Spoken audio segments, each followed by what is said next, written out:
जितना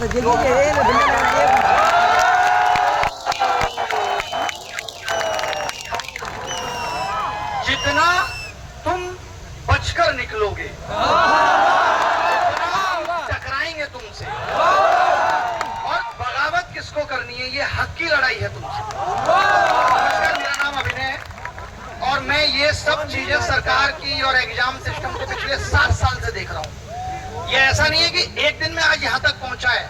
हम अपनी आवाज को दबाते रहे और सरकार असंवेदनहीन हो गई, संवेदनहीन हो गई कि उनको अब फर्क नहीं पड़ता आपसे। ये लड़ाई किसी सत्ता को हटाने की नहीं है, ये सत्ता को जगाने की है कि या तो सरकार ये सरकारी नौकरी के सपने बेचना बंद करे, सरकार अपने चुनावी घोषणाओं में ये कहना बंद करे कि हम 2 करोड़ रोजगार देंगे, और अगर देने का वादा कर रहे हो तो फिर ये हाल पे मत छोड़ो कि यहाँ एक बच्चा 3-3, 4-4 साल तक तैयारी कर रहा है। सरकार चुनावों में उसका कार्ड दे रही है, आयोग फॉर्म की फीस लेके उसका कार्ड दे रहा है, तैयारी में सिलेक्शन नहीं हो रहा, महिला अलग से काट रही है, एक बेरोजगार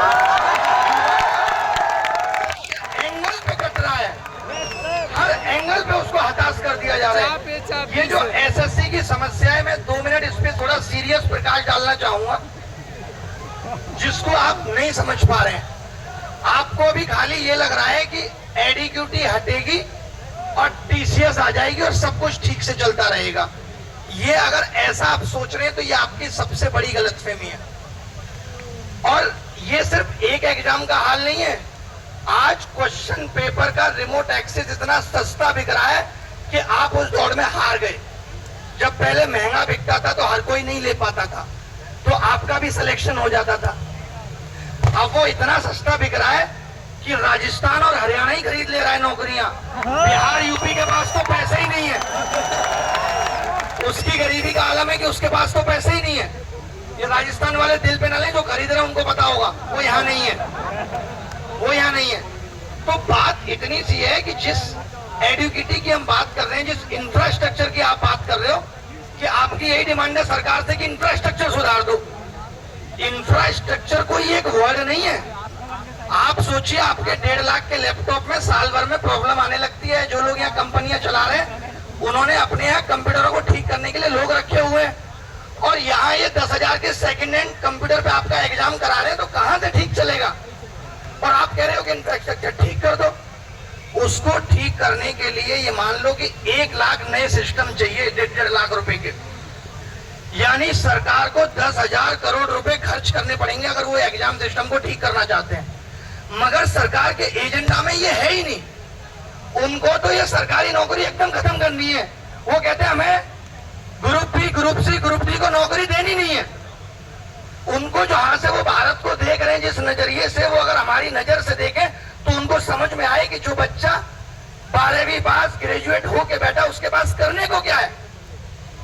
आज अगर आपके लिए नौकरियां क्रिएट नहीं हो रही, उसके लिए जिम्मेदार कौन है?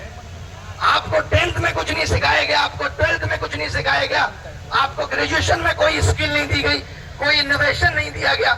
अब आपसे कह रहे हैं आपके पास कुछ है ही नहीं और सरकारी नौकरी हम आपको देंगे नहीं। अब आप रोड पे घूमते रहिए और बार बार इनको जिता के भेजते रहिए। एक सरकार को हम लोगों ने 12 साल दिए, भरोसा दिया कि सबका साथ सबका विकास करेंगे। आज कहां विकास है और कहां रोजगार है, सब तिलंडी में चला गया, कुछ पता नहीं है। तो ये आवाज आपकी सरकार तक पहुंचनी चाहिए। एक दिन में नहीं ठीक होगा, 2 दिन में नहीं ठीक होगा, लेकिन सरकार मनसा तो दिखाए ठीक करने की। इनकी तो मनसा ही नहीं है। यूपीएसआई का फॉर्म आया, उसमें केवल फॉर्म फीस के अलावा कोई डिटेल नहीं है। कब एग्जाम होगा, क्या सिलेबस होगा, नहीं। अभी आप हमें 500 दो, हमें राशन बांटने तो फिर देखेंगे।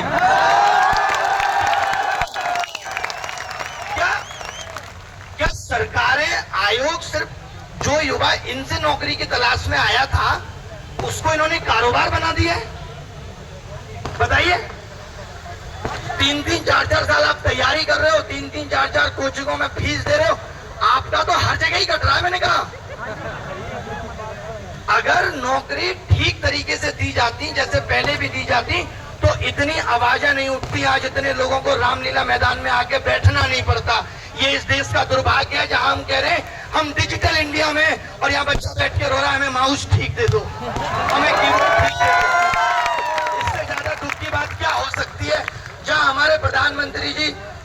160 करोड़ विदेश घूमने पे कर देते और वहां से यही सीख के आते हैं कि वहां सरकारी नौकरी का क्रेज नहीं है। अरे वहां जिस चीज का क्रेज है वो भी सीख आते कि बच्चा भी वही कर लेता। बाकी और भी बहुत लोग हैं जो अपनी अपनी बातें रखेंगे, वक्त बहुत कम है, लेकिन जिंदगी को जीते रहिए और उम्मीद रखिए, उम्मीद से बड़ा कुछ नहीं है। यहाँ पे भी लोग आपको पूछेंगे कि क्या आपको लगता है, टीचर्स को भी पूछेंगे मीडिया वाले, क्या आपको लगता है कि सब ठीक हो जाएगा? तो ना हम भगवान है ना आप। हमारी कोशिश है कि सरकार तक आवाज पहुंचाएं और सरकार इसको संज्ञान में ले और इन चीजों को ठीक करे। जो अत्याचार आपके साथ हो रहा है कि नौकरी के नाम पे सिर्फ धांधली, paper leak, server crash, technical glitch, कुल मिला के जिस भी स्टेज पे जितने भी बुरी तरीके से आपको तोड़ा जा सकता है वो सब कोशिशें सरकार की और आयोगों की मिलकर के हैं। आपको इतना हरा देंगे कि आपको किसी जीत में फिर कभी स्वाद ही ना आए। धन्यवाद।